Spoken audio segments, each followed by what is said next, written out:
We're located at 815 Lorne Street in Sudbury, and today we're trying something new. We're going to be on our favorite platform here for up until now, which has been Facebook Live. So I know there's a lot of people watching this channel, but we're also trying to build the Seasons Pharmacy Facebook, YouTube Live and Facebook Live at the same time. So this is new.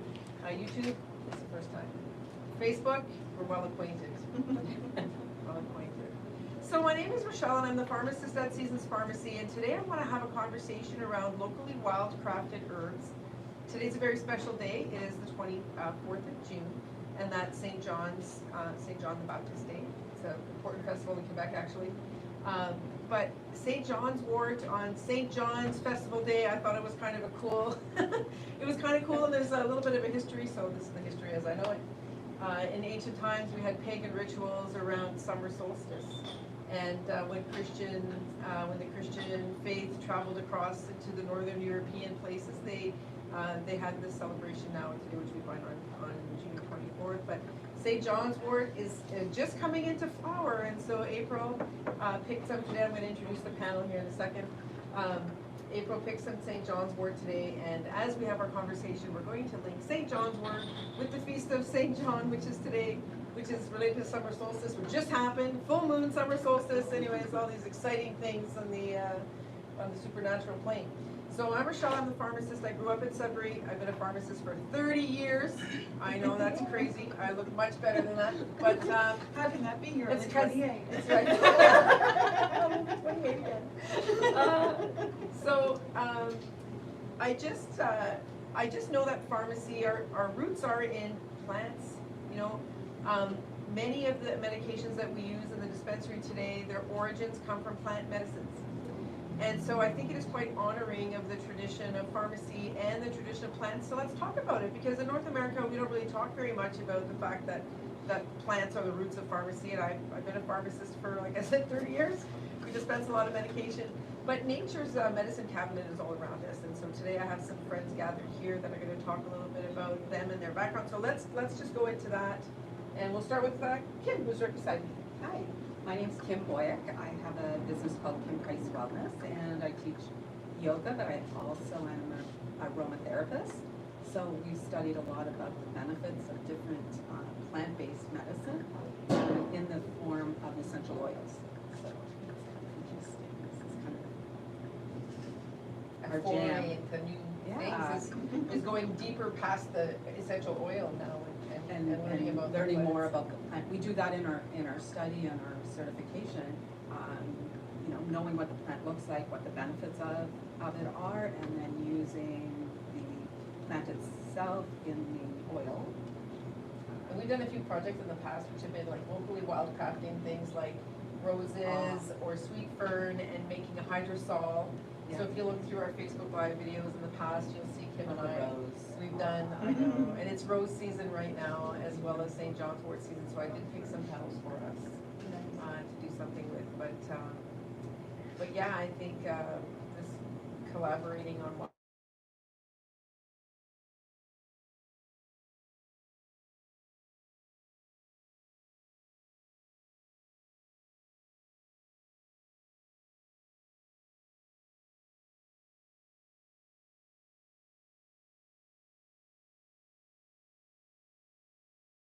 Where all of my products of aromatherapy are. I offer aroma massages and aromatherapy consultations to blend individual curated blends for individuals based on their therapeutic needs.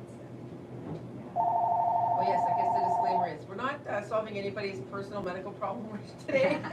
We're just talking in general about what's going around us, and just to empower people to think differently about what they could do kind of in the environment where they're living in. And one of the other things is the Naniban is due to teaching water yoga to speak about there, which is a lovely therapeutic part. Well, my name is Heather Gauthier. I've been a nurse for almost 30 years and still working in that capacity. And I'm almost 70% through my Master Herbalist program too. So I've continued my learning through Wild Rose College and working on when I'm done, I'll be a clinical herbalist. So I'll be able to see clients one-on-one and through our compounding laws, I'll be able to make my own medicine and dispense. So that's been a really fun journey, and I do make some things for friends and family, but it's staying at that to finish my studies. Yeah. So I feel like this is really fun for me because herbal medicine has seen about 6 near extinctions over the last few decades, and we really want to let Mother Nature shine right now, because she is a force. She's a force. She is a force. I'm April Lilley, and I've been wildcrafting and making my own salves and medicines for friends and family, and started selling them a few years ago. I've been doing it pretty much my whole life. I started learning from my mother when I was young, and then I've studied and learned from other traditional teachers over I guess the last 30 years. And so most of what I love to share is the stories behind the teachings. And I don't know if you can see it here. I tried to pick some. They were looking really nice when I got them, but it's very hot today. But you can see the 5 petals on the St. John's wort if you zoom in. And we'll go into a little bit about why St. John's wort is so special, but it's we're talking about St. John Baptiste, and so in the Christian tradition, St. John's wort was called the blood of Christ, and it was used for anointments during religious ceremonies. It moved from the pagan religions into the Christian. That's how it was. And it's really interesting because the flower is yellow, and if we look at, what's the Latin name for St. John's wort? It's perforatum, right? Hypericum perforatum. Yeah, perforatum. So that's kind of interesting. What does that mean, perforatum, right? The perforatum is the little tiny pinpricks that you can see on the back of the leaves, and that's how you can identify it. If you're starting to learn how to find and identify herbs in the wild, that's the easiest thing about St. John's wort is it has these little tiny leaves and then the 5-petaled crown of flowers that comes up, and then if you look at the back of the leaf, it looks like there's little pinpricks all the way on it, and then if you take it and rub it between your hands, this one's not doing that, it'll go a little bit red instead of a green. It's the flower petal, the yellow. Oh yeah, Squeeze sorry. the flower petal. It'll go from yellow to red.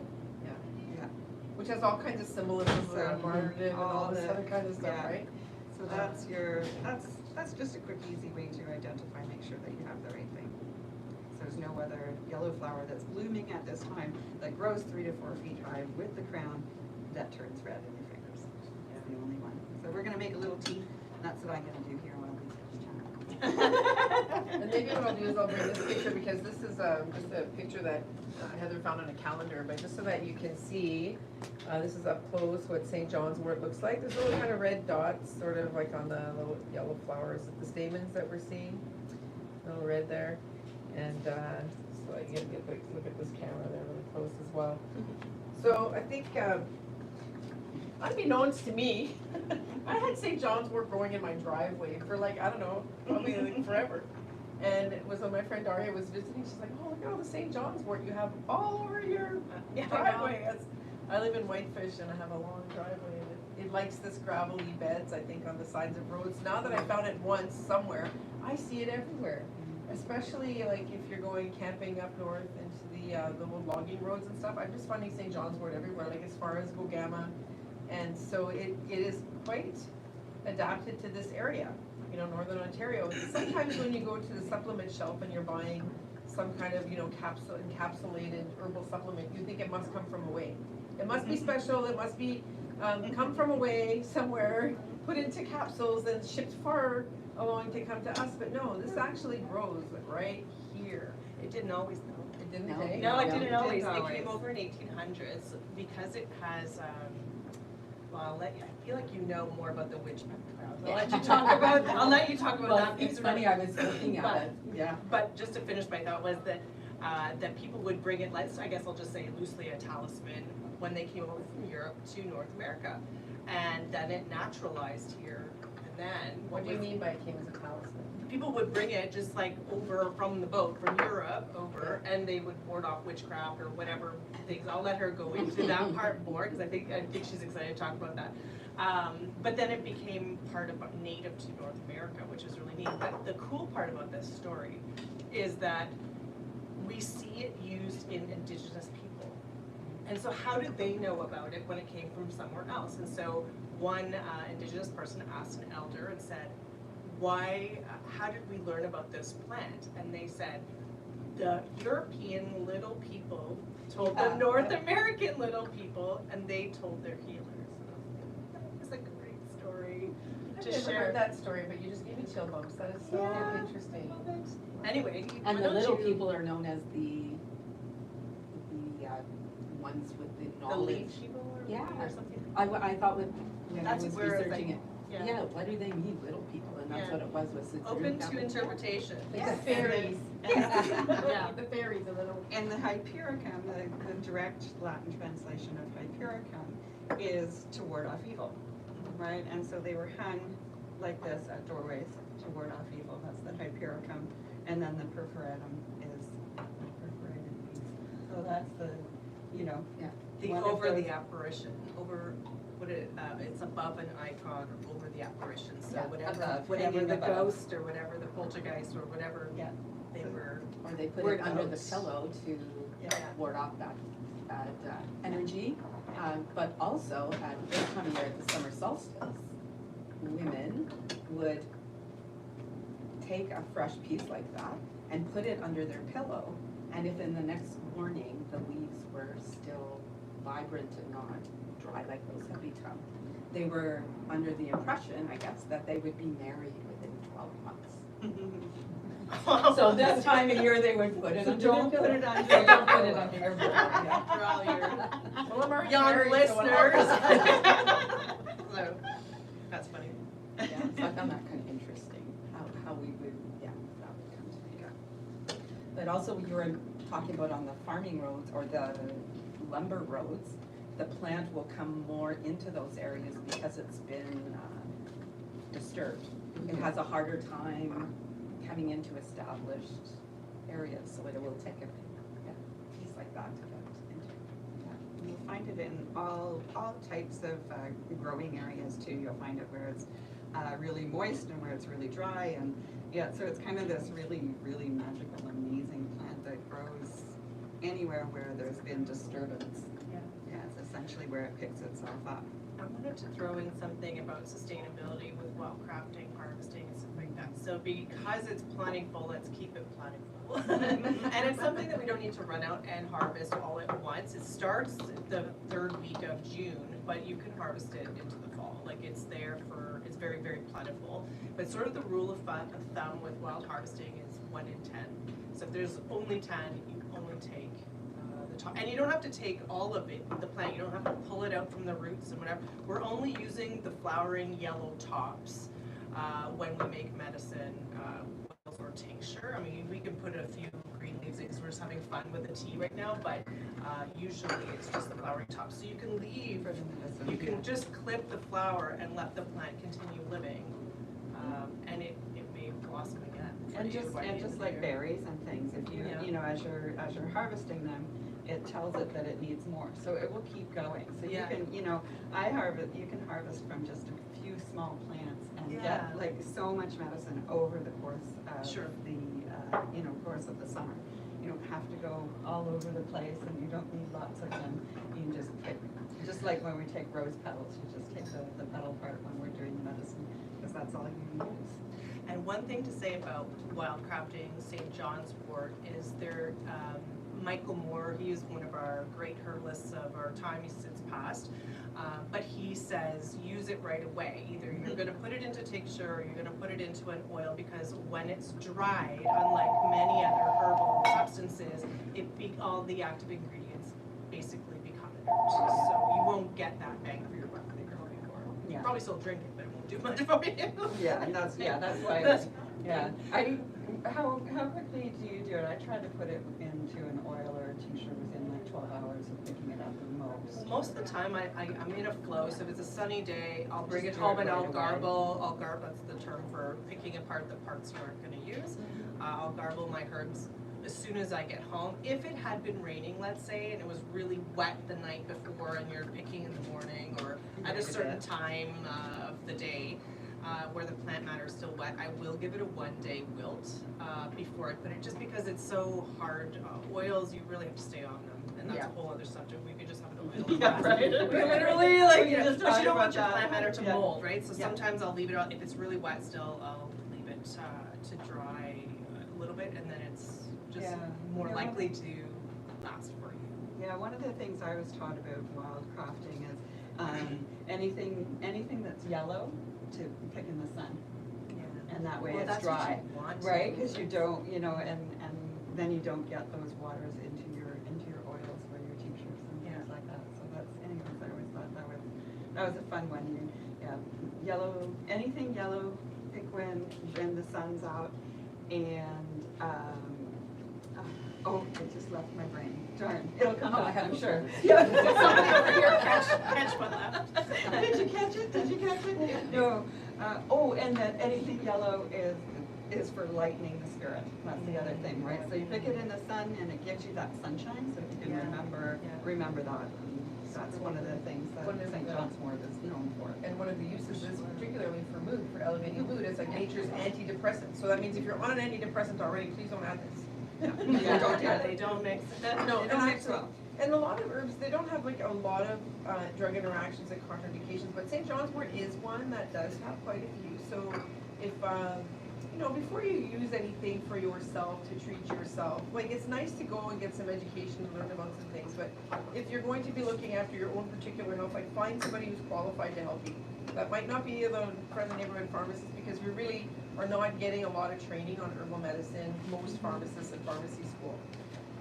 And your doctor for sure is not getting any. So you need to maybe speak with a naturopath or an herbalist that will be sort of cognizant about that. But I don't really recommend you going all off on your own. However, it is fun to learn, and I did learn a lot about plants on my own teachings or whatever, my own learning program. And I use these field guides. So I just wanted to bring out the 3 field guides that I've used the most. One is a field guide of all wildflowers. These are wildflowers of Northern Ontario, or this one is all of northeastern and north central North America. So this will hit a lot of the countryside. But at least this book on wildflowers isn't going to tell you what the medicinal plants are necessarily. They sometimes will highlight if it's got a strong medicinal component that it does so. But this book is great for saying, okay, what are all the yellow flowers that have 5 petals that grow 3 feet high, right? Yeah, because, so biology. because if you just go and you might find something that looks like this, but it's not St. John's Wort. So the guide, if you're going to do like a self-study, is a book. One of these could be in your collection, a Peterson Field Guide. And it's organized by, yellow flowers. So you can look at all the yellow flowers. And then look at here. These are some of the yellow flowers. Because as I would find things, I would put check marks beside them and keep samples in my book. So yeah, it was always very slow hiking with me because I got my nose like in the Me flowers. too. Yeah, I was like so frustrated. Okay, so part 2 then, there's a Peterson Field Guide to Medicinal Plants.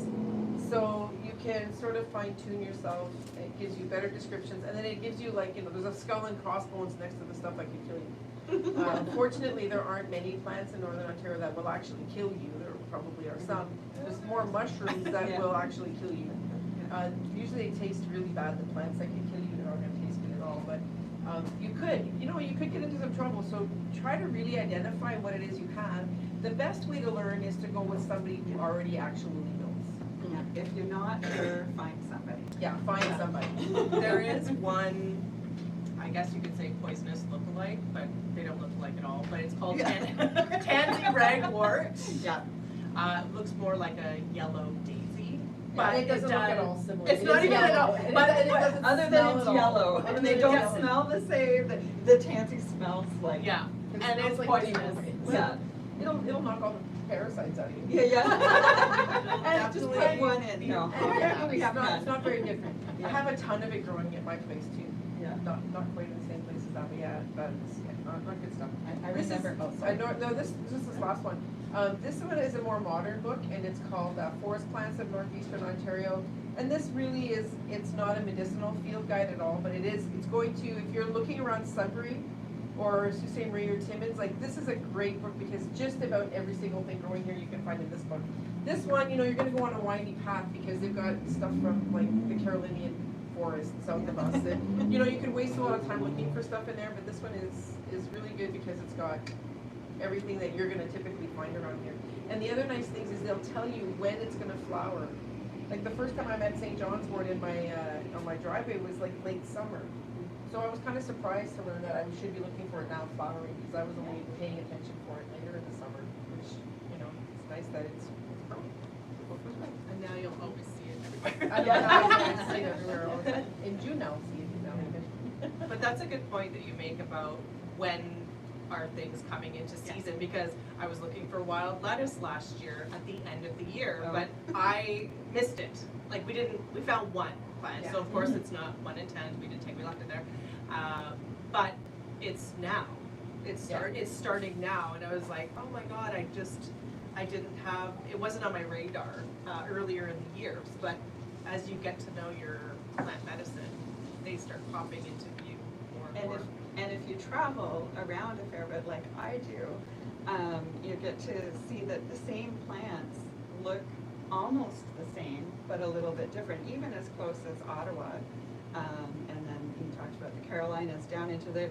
So it's the same plant species, and this is why you really need to find a local person to help you, because they look really similar, but you know, the further south, generally things grow taller, right? So something that I see here in Northern Ontario that grows this high will be this high, and so it's really hard to identify as you go place to place. So that's for your travelers out there.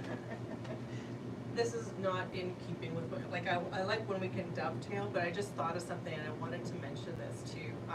Recently learned, fun fact about St. John's Wort, and arguably all photosynthesis plants, but especially true with St. John's Wort, is that the active ingredients or the chemical constituents that are in this plant that serve us in innumerable ways internally and externally are, it's a plant that is a solar battery. It absorbs sunlight, and the more sunlight that a season has, the higher those constituents can be. So you could say that, well, maybe it's sunny today, but we have a lot of cloud cover, let's call it that, lately. Cloud cover. And so this year's batch of St. John's Wort might be less effective than a year that had a lot of sunlight, because you can lab test. Well, that might actually be a fun thing to do, as nerdy as that sounds, but to actually test that theory, you know what I mean, to see. But that's, research is showing that it is based on how much sunlight. Yeah, and that goes right into the traditional teachings that I was alluding to earlier, where you pick the yellow flowers in the sunshine. So what I didn't say is not just, you know, it's supposed to be at least 2 days of sunshine before picking them. So if it's rained the night before, don't pick your yellow medicines, right? Because they don't have the sun in them, as how that goes. So well, how have you managed to navigate pollen then? Because sometimes it's nice to pick the next day because it's rinsed some of that pollen off. I mean, if my plant matter is really like kind of clean, I'm not gonna necessarily need to rinse it and drench it and potentially take out some nutrients in a cleanse, unless it's covered in bugs or something like that. But the pollen can be so laden, and then there might be allergic reactions to the pollen and not the St. John's Wort or whatever your plant you're doing. So I like what you're saying about the energetic feel of picking it 2 days in full sun, but the reality is we get to the forest whenever we get to the forest between jobs and running here and there, right? And pollen can be really big. Have you anything to add? The way I've been taught is very few plants are actually washed before turning them into a medicine, because it washes away a lot of the What's But if, interesting unless about it's that- daisy and then there's a million Well, that's black why I buds in said, it. not everything, Yeah. but most things, Yeah. we do as much as possible not washing them. So things like daisies, you just leave them out, right, so that all of the bugs come off of them. Okay. Right, so Okay. things are left out, so they're kept as close to how you pick them as possible. And I wanna say something really specifically about that, Yeah. because the more we learn, okay, yes, there's active components in the plant, but there's a microbiome around all of Yes. these plants, and if we are washing them, It's we're gone. stripping that too, and we don't really know necessarily 100% on how, like, how is all of this magic happening, right? So, I don't think I've washed many of the herbs that I put into tincture or anything like that. Plantain's the only one I wash, and that's because it's usually muddy. Yeah, It's just- that's what I'm it's saying, always, like, you you know, can't but say it's gotta be this But one plant- way, 'cause well, you no, want the yeah, flex not, with no, I it. would never say nothing is any But one plantain, way. yes. Plantain is the one that I almost always wash and then let dry, And like really, mullein too, mullein is like that fuzzy leaf, it does collect a lot of Yeah. dust and dirt and stuff in it too, but I don't know. I All, just think, you don't wanna lose all of that fuzz, cause that's the good part in it too, so, right? you just, you know, don't pick so close to the ground, get Exactly, pick higher it. up and. Oh, and speaking of Cause picking. that allows it to grow anyways, and the higher part of the mullein is the more active part than the big leaves that are all dirty anyways, they don't have as much of them anyway. And we don't wanna pick on busy roadsides or places Oh, where there's where dogs known are gonna- pollutants Yeah, or dogs are chemical gonna pee on them. Yeah, you wanna Don't be go to the dog away- park. away from, yeah, don't pick the daisies at the dog Don't park pick the or daisies. anything there. You know, it's funny, I've been planting the fence, so I have not the prettiest fence in the world right next to this property, so I've just been throwing, seeds of things along that fence, and I've got quite a little medicinal garden happening there, so. I love it. I find it awesome because I go and show people, well, this is what horsetail looks like, but don't pick it here. Yeah, don't Find it pick it somewhere here. else. Go find it somewhere else. Yeah, Yeah. that's awesome. But yeah, noticing where you're picking Yeah. from, right, like, or, you know, if it's close to an industrial Yeah. area, you don't wanna be there, so, you know, you can Mind identify reaching. there, right? Yeah, it's a great training ground. It you know, is, yeah, where- just wandering through the city and you can Yeah. find it, but then see if you can go out and find it elsewhere so that your plants are clean and you don't have to wash all their goodness away. With essential oil, the St. John's Wort essential oil is steam distilled. That's how it comes into the oil form, and it's the little tentacles. Are you making your own? No. Oh, I was gonna say, wow, what if No. you did it like No. that? I think it's pretty hard to I'm make coming that over if essential oil. you're. I think you Yeah. can, I mean, what's Essential- useful for the kitchen, Yeah. you know, the home kitchen or the home medicine cabinet is this process of creating a hydrosol, which is a steam Yes. distillate of the plant Like we did matter, with the, like, yeah. like we did before, yeah. There's another thing that you can do, and this is really fun, just to do a flower essence. Do you know Yeah. about flower essence? We Christine? took You that know in about it? our treatment, in Let me our just training. refer as to well. my notes because I won't remember all of this. Flower essence, so all that is it's even easier than your steam distillation, is you're just taking a bowl of water, putting a flower that you wanna work with, and leave it outside in the sunlight for at least 6 hours.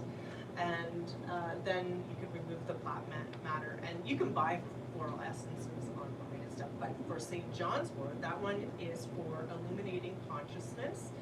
It helps to give light-filled awareness. I have to just read it because I don't remember. For people in overly expanded states, they kind of open themselves up to psychic attack or some kind of physical frequency vulnerability. For deep trouble sleeping, fear, anyone who's oversensitive might benefit from using flower essences. And you just put a few drops under your tongue, or you can just put it on your skin or something like that. I don't know a ton about flower And the essence, but I know hydrosol it can is be good. done, We yeah. sort of call that a sun tea, right? We've Yeah. been making sun teas, and Sun teas. Oh, right. I was gifted this beautiful glass urn, and I've just been throwing, lately it's been hibiscus flowers, because you turn the liquid bright red right away. But yeah, just doing that, putting flowers or mint or whatever into water, and putting it in the sunlight to get activated. I mean, you can boil water, but the more heat we apply to things, the more we break down the chemicals in it, right? So the light is a bad guy and heat is a bad guy as far as preserving natural compounds. And doing the hydrosol like we did, you're using the heat, but also the ice, the cold. Yeah. to get the condensation of the oil, so. Yeah. So you can see it's turning It's like a little bit pink, little bit sort of. pinkish, yeah, It's because we have lots of green in there. yeah. We added the green, because they're under. All that. So, Tastes like mostly water at this point. St. John's wort flowers and the leaves, at this time of year, they can be tossed in on top of a salad, which is, just a really fun way to use them. And again, unless you're on certain medications, ask your pharmacist before using it, but they can just really simply be used that way. I know, I love it. So Yeah. many edibles Yeah. out there. Flower edibles. Everything edible. Yeah, Grocery stores. right, and there's this, there's all this talk about our microbiome and developing it and increasing it and blah, blah, blah, blah. One of the easiest way to do that is just eat different flowers and foods, and forage for those things while they're in season, and that will just naturally happen in your body. I mean, that's obviously not if you have serious problems, you need to get help with that, but if you're learning about this and want to do something really simple, just start adding flowers and leaves from, outside, again, not from the dog park, to your salad. I have two or three sort of comments around that. So I read this book and it was like Ojibwe and foods that were eaten by the Ojibwe upon contact of the priest. Of course, the priest wrote the book, so I'm not sure, some of it was a little How outlandish. accurate But the is part it? that was lovely was around the women collecting flowers all season long and drying them and then putting them into a bag, and then all winter long, making teas out of this flower. And every summer I plan to do it. Well, I'm not too late. I've missed a few flowers, but I didn't miss them all. But I think that would be a lovely exercise to do. The second thing you made me think of, I just watched most of this series on herbal medicine that a friend of mine sent to me. In the introductory film, it was a 1 hour, series of 10 1-hour documentaries. But the one herbalist said, we live in a medicine deficient diet. Not a drug deficient diet, okay? It's very different. But a medicine deficient diet. And what did he mean by that? He meant that we used to eat a wide variety of things because there wasn't a grocery store that had things in boxes in the center aisles, right? So in the modern way of eating, we really are eating corn, soy, and a few other things in a million different configurations, along with a lot of pesticides and colorants and things that are artificial flavors. And so we're very limited. So if your body is a giant biochemical reactor, which it is, and it's always trying to heal itself and build itself, and it needs raw materials for this. And so when the guy said in the movie, in the documentary, we have a medicine deficient diet, that's really what he's meaning, is that we're not exposing our bodies to all the different phytonutrients that are available to us. And that's from a strictly biochemical substrate point of view, that's one thing, but then the other thing that nobody is talking about is where is the life force in our food? Exactly. And where does the why life eating force it right come away from? or Exactly. using it, I picked this on the way here. And not washing it first, okay, within reason, right? But if you're in nature and nothing's been there to contaminate it, why do we have to wash it first? We only have to wash food from the grocery stores because it's been in 100 people's hands, and all the chain and all the pesticides. But in nature, we don't really need to worry about that. So I just think that the life force comes from the microbiome on that plant, not just that the plant was still alive and had life force. Like, there's a lot of life force conversation that we're not having. And I think that, that this St. John's wort is like half an hour old. Well, maybe an hour by now. This, But it was guilty, so From the, you're okay. from the spring to here, it Yeah. it did that. I mean, you make a valid point too, just to say that a lot of us are still using grocery stores, and for whatever reason that is working for people who maybe can't get out into the forest. But I mean, you're buying apples, oranges, bananas. You're buying the same 10 things in your cart. Like, you're probably so malnourished, even though obesity is a huge problem. Literally, like exactly what you said about the micronutrients not being there because we eat the same 10 things every week. Right? Get a cauliflower, get a broccoli, and the same And cart. we get, we have potatoes instead of, like those, the things that are like potatoes that we. yeah, like Jerusalem artichokes. Jerusalem artichokes, yes. And what's the other one? Burdock. Burdock.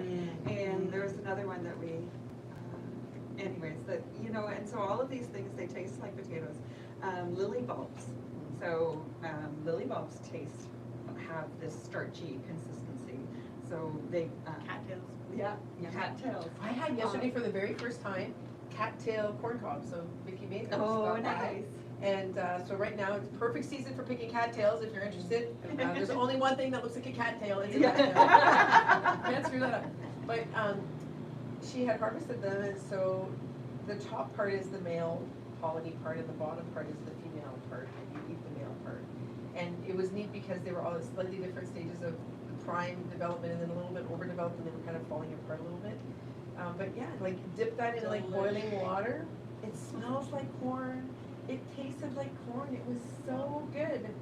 But you know, who picks cattails? Like, you know, it's not that hard. And you just have to think of it. Nobody told you it was food before, probably. Exactly. That's So so many good. things that are just outside our door are food. And, you know, we just don't. And I think don't people are recognize it curious, that way. they wanna know about it, they wanna Yeah. learn about it, but find someone who knows to go with it. Makes it even more fun, because Yeah. you're working on a bond of affection while you go out into the forest and do something really cool. I want to add about, just on that thought about essential oils, we're talking about drying stuff and using it in tea or using the fresh product to eat. With essential oils, it could be used dermally or in your diffuser or whatever, but there's no essential oils that are proven to be safe to ingest. So that's the difference in some of what we do differently, right? I love picking them, drying them, making hydrosols, using them, but an essential oil should not be ingested. Yeah, it's super concentrated, and also in the process of really distilling those out, I think that it's quite an industrial process to extract it from, you know. Yeah, they're so concentrated and so. Which is why I just do tinctures and salves and, you know, purchase the essential oils, because again, I do have one friend that does that in the States, but yeah, it's a production. You're not, you know, whereas you can make a salve or a tincture of something that you discover is really, really helpful for you. You can do that on your own pretty quickly, pretty easily, and, you know, and be safe with that. But yeah, to make an essential oil, there's a lot of steps you can There's a lot of mess up. steps. When we did the hydrosols, it's really nice because those are a nice way of starting, understanding how they can be helpful, but also they're not as concentrated as the oil. Yes. Yeah. And what's interesting when you're cooking, if we're going to draw a parallel to cooking, so aromatic oils, they're the oily part of the plant. It's not the water soluble part of the plant. So interestingly, this is why when you like eat a pork chop and they say, well, all the flavor is in the fat. Well, yes. And that fat is able to accept aromatic flavorings from plants like rosemary or garlic or whatever. It's the oily parts that carry these fragrances that penetrate animal fats when you're cooking, or butter or whatever. So that's because it's not able to, like water and oil do not mix. So if you're just making a salad, you know, and you try to put an essential oil on it, well, you can't. But that's where it is. It has to be on the oil.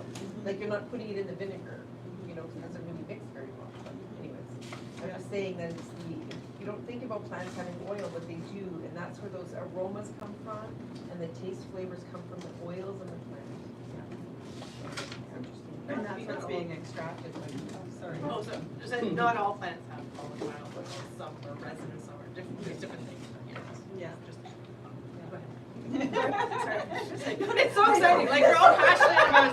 I can't stop talking about St. John's Wort. One more thing though, so if we're gonna talk about collecting, you know, where is the life force of the plant at the time that we're harvesting? So in the spring, when the greens are coming up, that's where the life force is. And when it starts to flower, the life force is in the flowers. So you're not gonna harvest leaves at the same time, but like we just did now, but most of the force is in the flowers, and then it goes into the seed. And if it's a plant that lives year after year, if the time winter approaches, the life force drops down into the root. So, you know, you're going to collect different medicines at different times of the year, depending on where the energy has been, the life force has been, and where the things are being stored. Exactly. The chemical components are being stored. So I just wanted to hit that topic. Right. Because I think we should talk a little bit about, okay, so now we've talked a lot about wildcrafting in St. John, but let's talk about the uses And let's talk about what we have in front of us here. This Yeah, I was tincture. gonna How do say. we make a tincture? What is a tincture? Let's go a little bit about how we prepare these medicines once we've properly identified them and harvested them at the right time. So this is some St. John's wort that I made last year. That has that Beautiful ruby color. red. Look at the gorgeous color she got. So I make my medicine, because I've been studying herbalism, there's two different methods that you can use. You can do like a weight to volume, which is what I mostly do. But when I first started, when I was like day one herbal student, first, you know what I mean? I was using something called the folk method, which is what I would recommend that somebody who doesn't have a ton of, or time even to take the program, you could still have a home apothecary that you can be proud of and make pretty strong medicine just doing the folk medicine. And you just take let's say if you wanted to do this, you could just fill it with some plant matter. In this case, it would just be the flowering tops, not the leaves. And you could just fill your mason jar up with the St. John's wort and pour vodka over it until it's covering the leaves, and then you're just going to shake it daily for The 6 flowers. weeks. The flowers? Yes. What did I say? You said the leaves. Oh, I yeah, just wanna, that's you a know. lie. Yeah. We're gonna start all over again. Anyway, you would shake it, keep it in a dark place for 6 weeks. Yeah. 4 to 6 weeks. If you were in a real jam and you needed something quick, you probably could pull it off in 2 weeks. It just won't be as strong. After 6 weeks, there's no benefit to continue it going, and before taking, and it could go off on you. It might start to mold after that. So you're gonna pull out your plant matter. Well, you could just use cheesecloth or something like that, and then just keep the remaining oils and dose appropriately. Now, I don't want to give the weight to volume recipe because it's like pharmaceutical grade, and I don't want to put that out there because And when you're doing the folk weight, only fill it about 2/3. Yeah. With the plant matter, and it's not packed down 2/3. It's just a loose 2/3, and then add the vodka, and then you won't get your molding from the leaves that way. So yes, Generally speaking. Yeah, we use the St. John's wort when it's fresh. So, but with other herbs, if it's dried plant material, you can just go to half and fill it up with your vodka. Would be your sweet. But we just have to remember when it's a fresh plant, we know that there's water in the plant matter itself still. Yeah. So your 40% alcohol will probably dilute down as long as it's stronger than say 25%, 21, 28%, something in there. It's still going to not go off on you. Like it'll be shelf stable for 3 to 5 years. I mean, theoretically, it could be probably fine for 30 years. It just won't be as strong. But we try to you want to connect with your plant on a regular basis. So yeah. So and then oils would be the same thing. So this is just to do a tincture for internal use. And if you're going to do St. John's wort oil, that's a whole other thing. But like something simple like olive oil, That's exactly so what it could be used. But if you have a sensitivity to olive oil, then you could use probably any other carrier like a grapeseed avocado or something like that. But they all have different shelf life. So whenever the date is on your olive oil, that's when your oil is the expiry date, unless you put extenders in, which is fine too. So again, same process. You're going to fill it up 75% or whatever. Like I like to make strong medicines, so sometimes I fill it, and then you're just adding your oil. Now you wouldn't put a solid cap on like this because it will instantly mold on you. So that's what I did the first year. All my oils went bad because I didn't know how to make oils yet. So what you can do is you can take the lid off, take this metal piece away, and you're just going to put probably a cheesecloth over so that the evaporation can occur, but you have to stir it every day and do the same thing 4 to 6 weeks. So it's a labor of love to make the oils of any kind of herb because you're there with your chopstick. So not a metal spoon or knife that doesn't work with oils. And then just like a really clean chopstick, and then that's it. Put the thing back on. And using And then straight- essential oil. And no, that's not essential. No, but using essential oil into, if you're using it for cream, it's recommended to have it infused in olive oil, Oh, not to put directly. And so those are it's the oils that I use to make my salves. And it's really, that's where, when you're making the oils, that's where it's really, really important not to have the full container, because you will, it has to sit there for those 4 to 6 weeks. And it will expand, And your plant matter will expand. It expands, it'll spill all over the place, and it will mold. So that's, that was one of the first things I ever did wrong, was fill it, and they said, fill the thing up, and then fill it up. And it's like, okay. So I filled it as much as I could. I was gonna get the strongest one I could ever get, and this was a very, very long time ago. You need a bigger But, jar. but yeah, so, just the easy method is just 2/3 to, full, and then you fill the rest of that up. I've always found I like to dehydrate things before, as much as I can, even if I'm making a oil, I just find that it's a dehydrated, you don't get as much. You don't want to dehydrate some. No, you can't, not St. John's wort, but Yeah. other things. Yeah, just dry a little bit. Yeah, again, Like a 1 or 2 day wilt is fine. yeah, That's again, fine. my teaching is not to do that, because so much of it is lost when it's dropped that way, so depending on. So, and that's how there's comfrey, St. John's wort, jewel weed, and plantain in this set. And then, and each of the oils are done that way. Yeah, oh yeah, You're doing them separate. separate. I Oh was yeah, gonna they're say, all done, Is oh she yeah. gonna say it? Is she gonna say Yeah, it? each one has to be done Combine after. separately, and because, well, first of all, they're picked separately, so. Like some different people, times you'll of see the they'll, year. they'll throw it all in the same Oh, jar. really? And, Oh, I've and never the seen reason that. we don't do that, because, I mean, it could be that some people have made that mistake. That they would just put it all in and say, oh, I'm gonna make this really strong oil, but you can't know for sure which chemical constituents are, the oil can only pull so much. Yeah. And what if it only pulls Yeah. comfrey and it doesn't pull your jewel weed or your Exactly. St. John's, where you don't know what your levels are anymore? Yeah. You have no idea. And to make a healing salve, you wanna know how Yes. much of each one of those you're putting Yeah. in, right? If I'm Yeah. doing something And that's for somebody repeatable who's year broken after year. something, I'm gonna put a lot more of the St. John's wort and the comfrey in it. Yeah. Right, whereas when I'm doing just a general one, it's sort of equal amounts of all of those things. So, Yeah.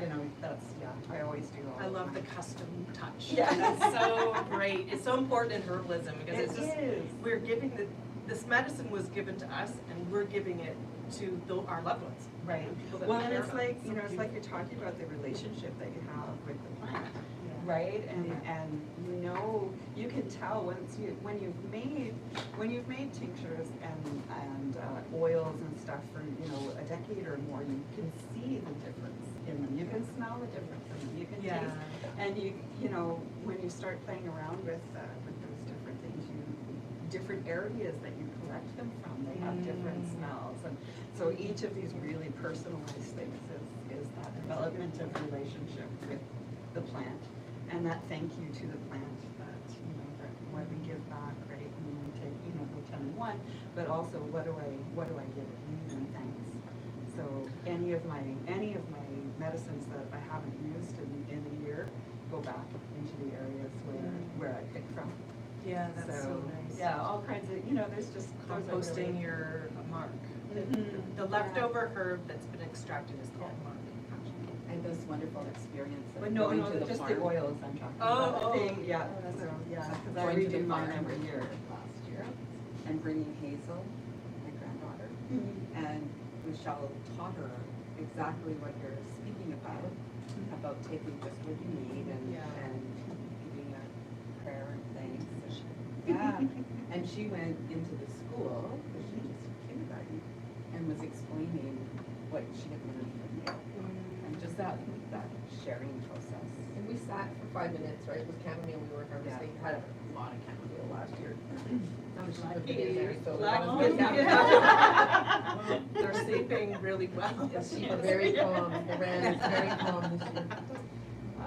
But yeah, to sit, when you first properly identify the plant, if you sit there for 5 minutes and stare at it, you will get to know that plant a lot better, and it will help train your eye to see it anywhere else after that. And so I think we did sat, I think we sat with a timer actually for like 5 minutes. Oh, it was so all over. Everything And that was the nicest chamomile tea I ever drank, was that one that we Yeah. harvested. It had just a very beautiful, because I really don't like celestial seasons chamomile tea, like it's like bitter or something. That's all I I've don't had know. before. And then we harvested that batch and I was like, wow, this It's is upper wonderful, level, like, right? It's the difference between, Freshness and- warming up, your dinner or sitting down with a friend and it's, and you prepared it and But all but that, teaching right? young It's and not you different. learning from other people, like all of us in textbooks too, but the history, the culture, And then taking the time, you know, sitting down and having a cup of tea with friends. It's a very different cup of tea than the one that I grab on my way out the door. That is so true. Even if it's the exact same Because you're going with ingredients. intention. When you're rushing and you're going out the door, you're not even thinking about what you're putting in your mouth because you're already trying to get to where you're going. You know what I mean? You're not even in the moment. Yeah, and When so you- if you're gonna learn, you know, if you're gonna make, you know, some of these simple medicines for yourself, take that time. The, you know, the time and that intention and the, you know, the prayers, if you wanna call it that, or, you know, words, whatever it is that you wanna call it, you create that time and space, and what you've created is 10 times better. You got it. I'm just looking, so this tincture you prepared, okay, first I'm noticing that there's a label on you, hallelujah, you label our things. Oh, here, you're very good to label your things. The number one rule. If you don't label your things. Label and date. And date. I actually keep a logbook. I keep a logbook. I have no idea what this is. No, I'm thinking. This is, Well, that's a mushroom mix for sure. Is it? no. I think like it's burdock We're root. pretty sure. Oh, but we don't, Burdock, yeah. but we're not sure. I haven't thrown it out yet. I wonder, you know, So this is what will happen to you Yes, if then you you're don't like, label ask- and. ask the guest herbalist, what is it? And It date. is probably burdock. It Actually, does, it smells like burdock. I don't want to stick my finger in and taste a piece, but it smells like Well, we burdock. should get a spoon. did of That's ice. a lot. I did Isn't it? before. Well, I don't know. I feel like it must be burdock, because what else would we have in this quantity? Right. Because I live in a burdock farm. I have a lot of burdock. Oh, I'm coming over that. Yeah, we're gonna be eating well. It's adhered to the I know. bottom. Because what rule did I break? I wasn't shaking it every day. Oh dear. It's okay. It'll probably be fine This because it's is a what to tincture. do. You can. This is not what to There's do. no label. Well, you know what? These are literally dollar store labels, and I used to write, like, you can see that I wrote it on the lid, but then if you shake it and it's not a good seal, then the it's like, then it wipes it off, and you're like, oh, it's actually not that. So I actually double label now, and I keep a logbook, like, when did I tincture, where did I find it, what method did I use to prepare it, what day do I need to press it by, what's the formula, is it like 1 to 1, 1 to 2, 1 to 4, 1 to 5, like whatever the recipe is, and how strong of an alcohol that I use for it, and the weight of my herb, like, so I scale it, and I have graduated cylinders, like I measure to the mill, like everything is really legit, and then it's repeatable, right? If you know what you did, then you can do it again. That's the other part. Right. Keep And not really to good notes. lose your book. Oh, no, Don't I lose your don't. book. It's like the holy grail in But my at house. at the very, very least, put what it is and when you did it. That's right, yeah. At the bare minimum, you Yeah. need those two pieces of information. Yeah. But look at the tea already, the color of it. So Yeah. put a piece of Still white paper changing. behind it. You see the more red, like this red from here. I'm seeing this burgundy showing up in that tea. It's Yeah. starting to come out, Starting to which come is quite through. interesting, you Yeah. know. And especially considering how much There leaf. weren't very many flowers. Yeah, there. it was only a mostly few. leaves. So look at the power of that red. Yeah. It's very interesting. Our eye sees yellow, but You there's see it, so yeah. much red in it. It's The really extraction might be different with water too, because as soon as I put alcohol into my St. John's wort tincture, like by the time I get it to where it goes in the cool dark place, I'm just shaking it as I go down the stairs or whatever, it's already turning red, like within a few minutes. And it's the same with the oil, it's a little bit slower, Mhm. but it still will turn red. Yeah. Yeah, and the water does too. It will go through that, see, I didn't know. Yeah, well, it's. I've never because- made St. John's wort tea before. Yeah, yeah, it's just like we said, it was not all flowers, so there's, Yeah. you know, it's a more diluted color. And when we Still look at delicious. what it's good for. Oh, yeah, we still haven't even get to that.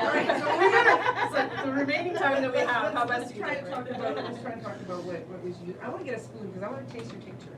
Oh, for sure. So I'll be right back. So we look at the red color as being something for bruises, for,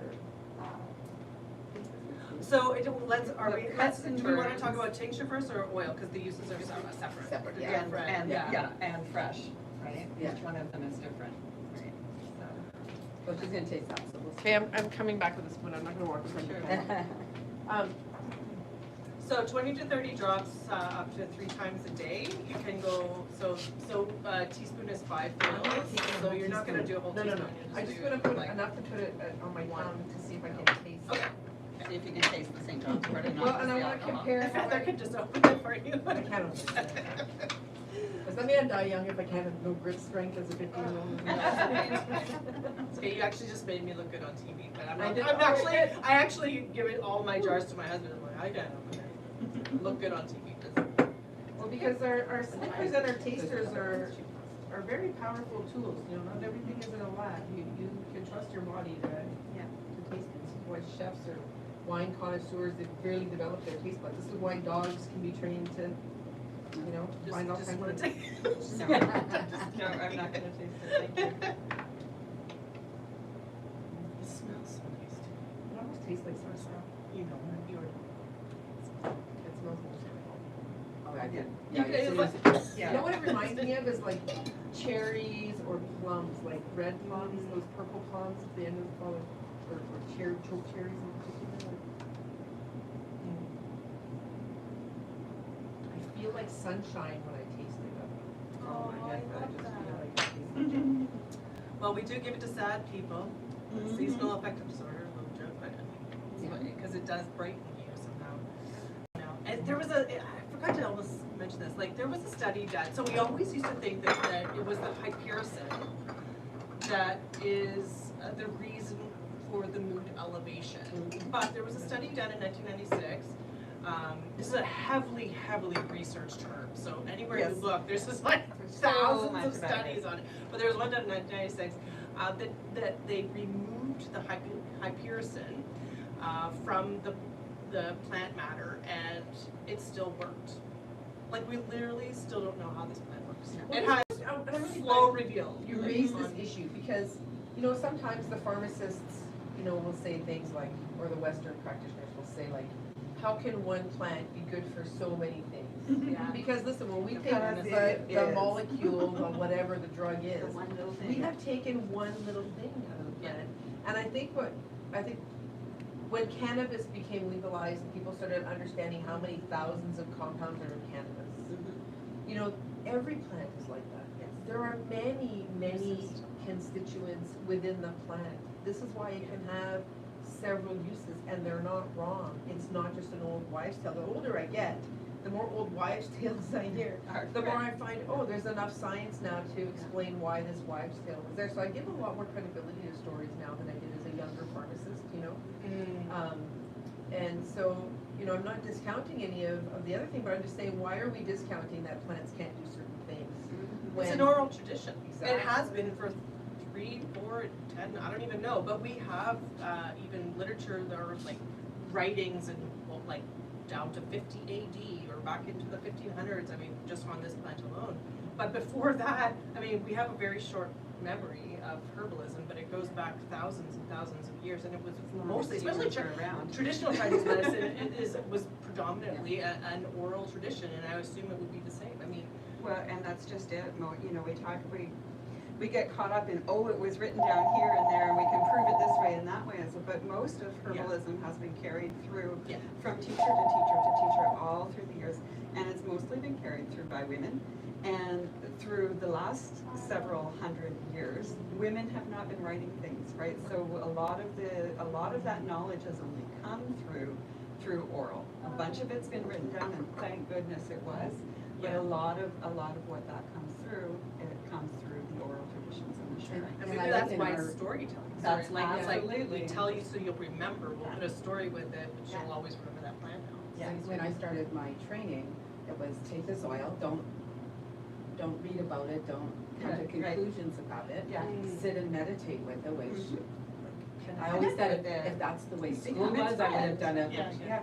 And then study about it. Yeah. But it also began with the folklore or the history of it, how far it's been used and what, so I love that element of it. It's in the teachings that you follow through different generations. And the stories you'll as you start to use the medicines, you'll understand the stories in a very different way, Yes. right? You know, intellectually we can understand, oh, because of this and this and then, but as you start to use that and you have an injury or, you know, a friend does or whatever, and you help somebody with that, that story becomes a different story and you understand it in a very different But way. there's Rachelle common saying how themes it was, too. Oh, yeah. Like some sorry, to say that some traditions will use it in a certain way and some others. Like I just had a cough, I had a tickle in my throat when I first came in here, and I'm not doing that anymore. Yeah. And it just reminded me that the indigenous, when we're talking about the little people, their primary use for St. John's Kidney and wort lung ailments. is actually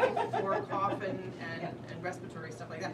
But that's not how we normally think about St. John's wort. But I'm like, I just proved it. But it does that too. Yeah, it does that too, but like when you look through, the common themes are, you know, we can get to that, maybe we should get to that, but at some point.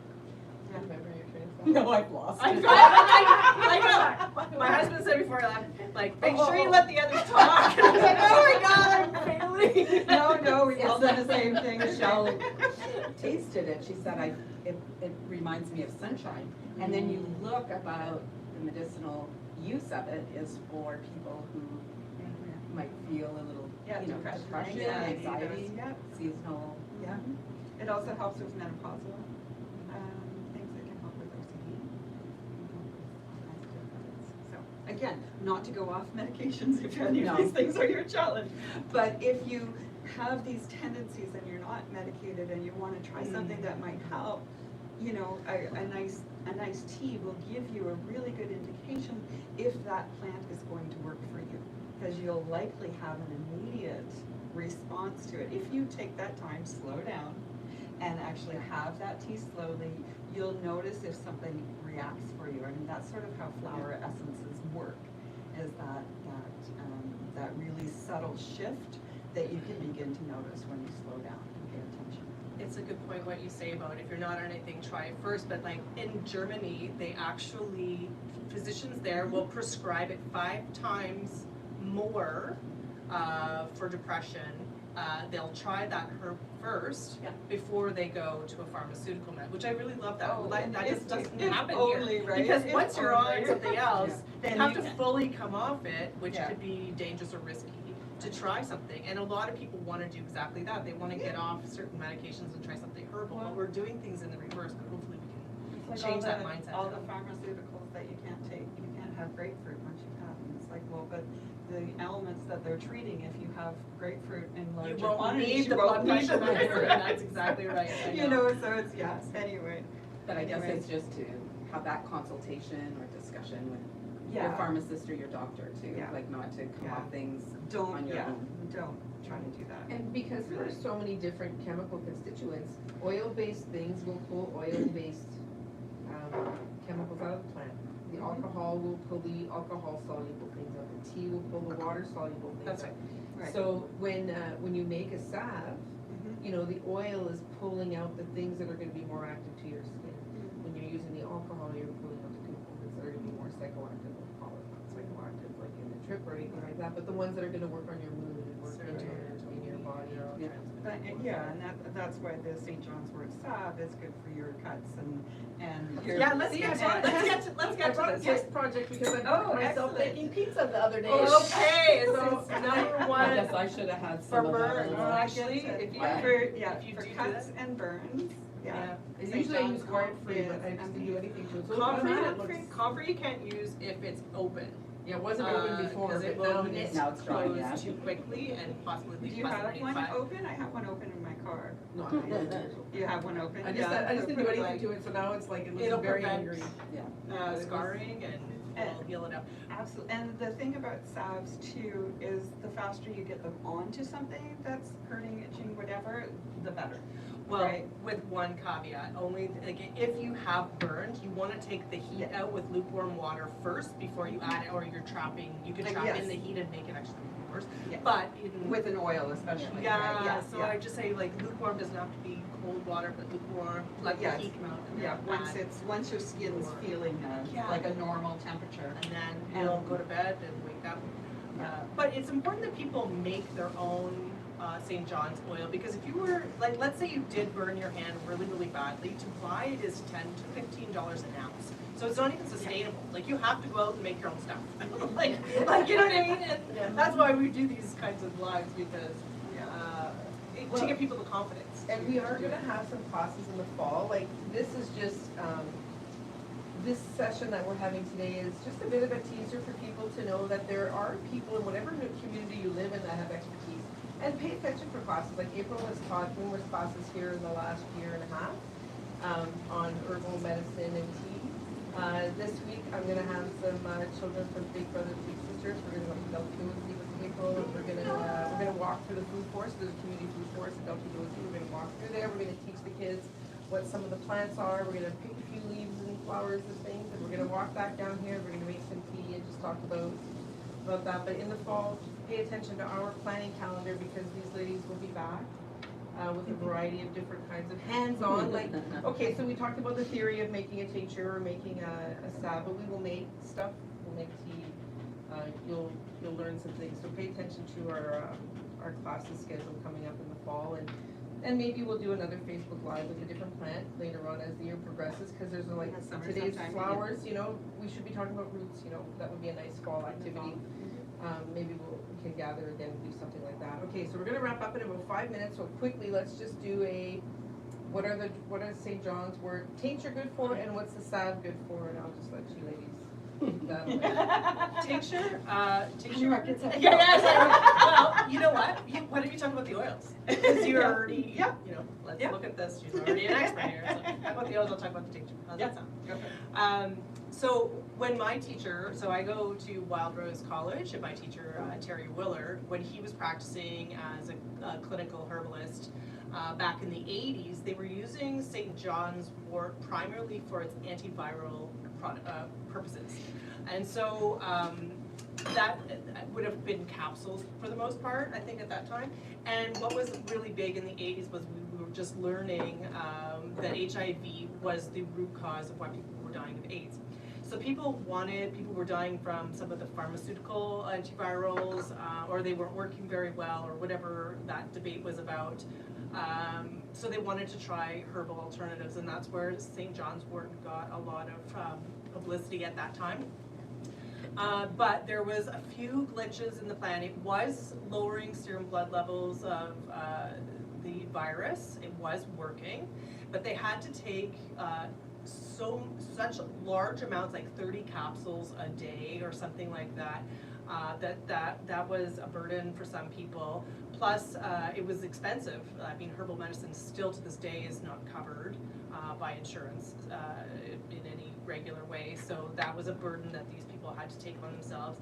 And the third really weird thing was that they had a side effect at high doses. The hypericin is what they think caused a refrigeration effect, which if people at these high doses, if they went to a grocery store down the refrigerator aisle, they felt like a dentist was drilling their tooth without any freezing of any kind, except it was their whole body. So that kind of, and then it was like, at that point it flipped over more to treating depression and anxiety and disorder, things like that. Some of the side effects that we want to be careful about. Did you want to go over some of that part? That might be for, no? I'll just keep rambling while it's like, I was like taking up a lot of area code here, my mouth. Anyway, you want to be careful. Photosensitivity is one of them. Yeah. It is and it isn't, because 0.003%, they did some research, 100 million doses were given, and only 0.003%, so very small, negligible, I would argue, percent of people had photosensitivity, except it's like, oh my God, St. John's wort, black mark on it, whereas, there's lots of pharmaceuticals out there that have tons and tons. It's like, I don't think we're gonna really focus too much on the photosensitive, but yes, it is a warning that we do need to tell people about. And also, if like livestock with pale faces, sheep or cows that eat a large amount, they'll actually get like sunspot, well, like almost like ulcers almost. Yeah. So, but I don't have any cows or sheep, so I can't verify this, but I did read about it. Anyway, so it is generally safe to consume. like, it is safe and effective unless you're on some, you have herb, drug, nutrient, interactions. So the drugs are, so any of the antidepressants, birth control pills, You have breakthrough bleeding. yeah, and then heart medications like the Digoxin, and HIV medications, interact, and warfarin. So warfarin, it will reduce the effectiveness because it gets pushed through the liver. It's metabolized too quickly, so your INR levels will drop. But if you have something like clopidogrel, it actually increases your INR.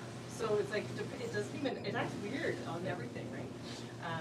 Yeah, so it's either going too quickly, and also migraine medications too can put you into, well, I forget the name of it now. What Again, Paul Fleming syndrome, where you infarct your brain with the arterial. But again, thing. it's an excellent, Yeah. solution Oh, yeah, for migraines. that's not focus. It's an excellent solution for migraines If you're not taking a it. migraine Yeah, medication, right? So it's one of those, So- and that's usually as a tea. And they say that it's a good, that Yeah. it's known as a nerve, Yes, it is. because it will help sciatic pain or. Helps with nerve pain. Yeah, shingles, cold sores, you Yeah. name it. That's on the topical side, so what do you run with that? Yeah, so the topical side, again, just to sort of go over the things we talked about, you're wanting to use your fresh flower. That's the very, very best thing. If you can't do that, it can be dried and then used.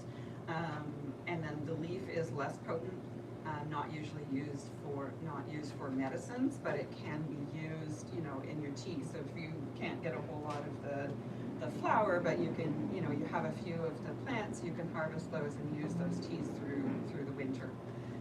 They're very easy to dry. They're almost dry when you pick them. So, and then Especially if you're not getting married for. that's right. But it's inactive. And The then components become inactive if it's dry though, on St. John's wort. You have to be careful. It's not a good dry. Well, the leaf is fine for like. Oh, the just- leaf is fine? Yeah, Oh, okay. for the, that's what I said, just the leaf. So as a tea throughout the winter, it's just, you can add it to things. It's not gonna have this huge, change, but it's just something that can be part of your tea, with all your flowers. So if you have your clover and your rose and your St. John's wort leaf in there with that and your other leaf, it's just a beautiful tea to have all winter. But yeah, so for the salve is excellent for your cuts and burns. Even sunburn. Even sunburn, yeah, any of the types of burns, those are, and your sore muscles and joints. So your basic, any wound healing is, you're gonna use your St. John's wort. And it's also good for nerve pain. So all of those ones like that, the doctors are like, I have no idea what that could be. Try a St. John's wort salve before taking a pain medication for it, because the pain medications don't generally work for that kind of nerve pain. But our salve, St. John's wort being one of them, there's quite a few other ones as well that I'll use depending what it is. But St. John's wort is a really nice first try, for anything like that on your skin. Thanks, everybody. No. Yay. Final thoughts? Well, no, I just really appreciate all you ladies coming in and sharing your enthusiasm and your willingness to share, and Thank you for hosting me. Thank you. you're Yeah. welcome. This was really fun to see all of us just Yeah. grinding up about, talking about. We're all very excited about Yeah. it. I don't know if anyone's But you're very- Watch this, but I had a good time. So. Exactly. I want to close with these are three of my other favorite books, and this is one of my first herbal books. It's called The New Herbal by Richard Mabey. And it's really nice because it has like medicinal uses and really great descriptions, color photographs and excellent descriptions of where they grow. Color is so and important. The color, yeah, very beautiful. Like every single plant has a color picture of it. And it'll have like, anyways, it's very, very good. And then there's charts of, what things are good for, and then it's organized by classes. Anyway, very Yes. good introduction to herbal medicine. My favorite book, I have the first one, and then I have the updated version. This is my favorite one. Yeah. Yeah. When I turned 50, my staff bought me this book, and it's the Boreal Herbal Wild Food and Medicine Plants of the North, and it really is our zone and up to the tundra. And just about everything except one thing grows here. So, and cause it grows in the Arctic. It's like soap, whatever, whatever, something, what's that yellow? It's a berry that doesn't grow, cloudberry, doesn't grow here, but everything else. It And does then, in Newfoundland. in Newfoundland? Yeah. Okay. Oh, Yeah, fun yeah, fact. yeah, up north in Newfoundland. Anyways, How do you know that? I've been to both places. I told you I travel a lot. So yeah, in Newfoundland, there's this one area on the rock that is the exact same ecosystem as up in the Arctic. And so I did a tour there with the guide, and it was absolutely amazing. And then a few years later, I got to go way up north, up into Dawson City, and I actually was able to find the same things that I'd been shown there. So, yeah, anyways, cloudberries are amazing. Cloudberry, yeah, well, I'm gonna get mine on Gavin Gin, I just go to the LCBO buy on Gavin Gin, it's got cloudberry. There you go. And then this book here is called, The Forager Chef's Book of Flora, and a lot of this stuff in this book, this is more featured, not medicinal, but the edible side of things that are, you can wildcraft around here. And it's my dream one day we're gonna cook everything in our kitchen here, you know, all of these things as they're in edibles season. are, you know. like, if you're not sick now, start, your local edibles, right? And it's your medicine is in your food, and your food is your medicine. It is, it's your, And and it's your Pharmacy and best, Culinaria, we believe in that. and it's your best Pharmacy. defense Buy local. against, it's your best defense against, Yeah, all of the staying strong diseases and that staying healthy. we suffer from. That's true. How many Yeah, times do they you hear really that? are. Oh, we never had that problem so many years ago, right? Yeah. And it's, you were There- buying that from is a part farmer, of you it. were, yeah, And, yeah, or and having local. your own garden and Yeah, growing your own. it's important. I love this forum, thank you, girls. Yeah, It's that's so nice really to meet fun. both of you. Yeah, And me too. Thank you. Oh my God, that was probably like 3 hours. Okay, wait, we're still live here. That's awesome. I don't know how to turn it off, this is I don't think